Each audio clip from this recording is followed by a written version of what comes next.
E aí, gente, que saudade de vocês. Quem pensou que a gente não ia voltar? A gente tá aqui, voltou, tamo aí de volta, é nóis. Tamo com um cenário novo, com assunto novo e com muita coisa legal pra gente conversar nesses episódios que nós vamos estar juntos. Nessa jornada a gente vai estudar sobre o papel da igreja na comunidade.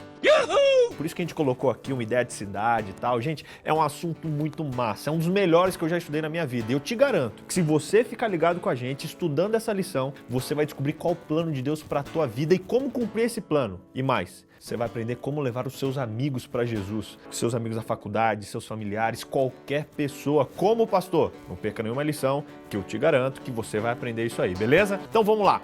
Para começar a falar sobre o papel da igreja na comunidade, a gente precisa relembrar o que é a igreja segundo a Bíblia. Perguntinha. Pergunta que vale R$1 milhão. O que é a igreja? Letra A, a comunidade que nos reunimos, o templo. Letra B, a comunidade dos crentes em Deus. Pá, quem marcou a letra A? Errou! A resposta certa é a letra B, a comunidade de todos os crentes em Deus. Olha, nós chamamos o templo de igreja, mas igreja, segundo a Bíblia, são pessoas. Quando eu acredito que igreja é um lugar, eu tiro a responsabilidade de mim e passo para uma construção e isso não é legal. Aí dentro da igreja eu sou legal, me comporto, fico direitinho, mas quando eu saio eu deixo tudo que eu aprendi lá. Meu irmão, você é a igreja, eu sou a igreja, por isso sempre que a lição falar sobre igreja, ela não está falando de um prédio, não está falando de uma organização, ela está falando de você, ok? Combinado? Eu avisei que esse tema era pesado. Vamos lá. Episódio 1 do nosso estudo, a restauração de todas as coisas. O homem foi criado à imagem de Deus, e o mundo também, porque Deus é perfeito, e o planeta Terra era perfeito quando ele saiu do forno, quentinho, como um pãozinho de queijo que minha mãe fazia. Você tá vendo que bonito? Mas o pecado entrou no mundo, e quando Eva disse sim para a serpente, ela permitiu que a imagem de Deus na terra fosse manchada. Isso gerou um efeito borboleta que desencadeou uma série de desgraças, desde a saúde do homem que começou a degenerar, até a natureza que sentiu os efeitos imediatos do pecado. Curioso sobre o ser humano é a teoria evolucionista, que diz que o ser humano ele vem evoluindo em constante desenvolvimento. Só que segundo a Bíblia, a nossa raça, na verdade, está em involução. Em Gênesis 5 e Gênesis 25 fala um pouquinho sobre isso. E se você acompanhar esse gráfico aí, ele mostra a idade média relatada na Bíblia. Você está vendo que, na verdade, nós estamos em decadência. Sem dúvida, o pecado vem degenerando a nossa integridade física, moral e espiritual. Fecha parênteses, mas vamos lá. Para restaurar a imagem de Deus em nós, o Criador ele colocou em prática o plano da salvação, em que Jesus veio para morrer no nosso lugar e nos dar uma chance da vida eterna de novo. A gente sabe que essa restauração completa só vai acontecer quando Jesus voltar de uma vez por todas, mas como a lição disse, quando eu estou em Cristo e Cristo está em mim, essa transformação já começa a acontecer. A isso a gente chama de santificação. E hoje, Deus chama a sua igreja para participar da restauração da imagem dele aqui na terra. Certamente que sim. Um fato curioso ocorre na Bíblia em Marcos, no capítulo 1. Lá, algumas pessoas se depararam com um paralítico e eles não podiam fazer nada para curar ele. Mas a Bíblia diz que aquelas pessoas fizeram o melhor que eles podiam, que foi pegar aquele paralítico e levá-lo até Jesus. Esse é o papel da igreja. O nosso papel é pegar os sofredores, os doentes desse mundo e levá-los até Jesus. E se você fizer isso, você vai receber uma recompensa não só no céu, mas hoje, aqui na terra, porque nós somos chamados a experimentar a restauração parcial da natureza de Deus em nós. Se seguirmos a Deus, aos seus conselhos sobre família, a gente vai ter uma família restaurada e mais feliz.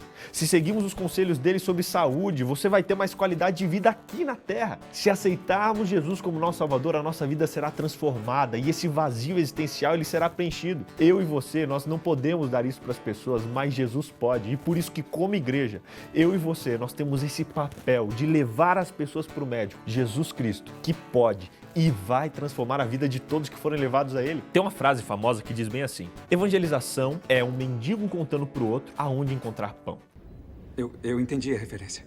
Olha que legal, fazendo isso, a gente vai restaurar a imagem de Deus e o reino de Deus aqui na terra. Agora eu te pergunto, o que é o reino de Deus? A gente ouve os outros falar reino. O que é o reino de Deus? Você ora o Pai Nosso? Tenha nossa Deus, seja assim na tua vontade. Então você já devia saber o que é o reino de Deus. O reino de Deus é todo o ambiente onde Deus reina. Esse reino foi destruído pelo pecado e a gente é chamado a restaurar o reino de Deus na terra. O reino de Deus é revelado na pessoa de Jesus Cristo, que a gente estudou temporada passada e deve estar manifesto na vida de cada cidadão do reino. O que aconteceria na nossa família, na nossa vida, na nossa comunidade, na nossa nação, se num piscar de olhos o reino de Deus se manifestasse em toda a sua plenitude? Meu irmão, pessoas se converteriam, relacionamentos seriam restaurados, a prostituição, a violência acabariam, enfermos seriam curados, a poluição teria um fim, a justiça e a paz reinariam sobre a terra. Eu e você somos chamados a instituir o reino de Deus aqui na terra. E eu pergunto para você está fazendo isso? Resumindo a nossa lição, primeiro, o planeta Terra e os seus habitantes foram criados perfeitos. Segundo, o pecado infelizmente destruiu essa perfeição. Terceiro, aceitando o sacrifício de Cristo, nós somos religados à fonte da perfeição. Quarto, somos chamados a levar outras pessoas a essa fonte. E quinto, somos convocados a restaurar o reinado de Deus no nosso planeta Terra. O inimigo ele acha que venceu a luta no Éden, mas não. Jesus já colocou ele na lona e nós somos chamados a entrar na prisão em que Satanás construiu e resgatar os reféns que estão lá dentro. E eu pergunto, tu tem coragem? Eu tenho. Quer saber? Eu vou começar a colocar isso em prática agora. Galera, eu tô aqui com um pedacinho da juventude da Central de Curitiba e a gente tá orando pra Deus mostrar pra gente aonde Ele quer usar a gente nessa cidade. Dá um look. Faz tua igreja em nós. Junta com a tua galera, pede pra Deus te mostrar presente e nesse trimestre a gente vai sair da igreja e vamos pra rua mostrar a nossa juventude pra comunidade, beleza? Que Deus abençoe você aí, se inscreve no canal, dá um like, compartilha com seus amigos e até semana que vem. Uhul!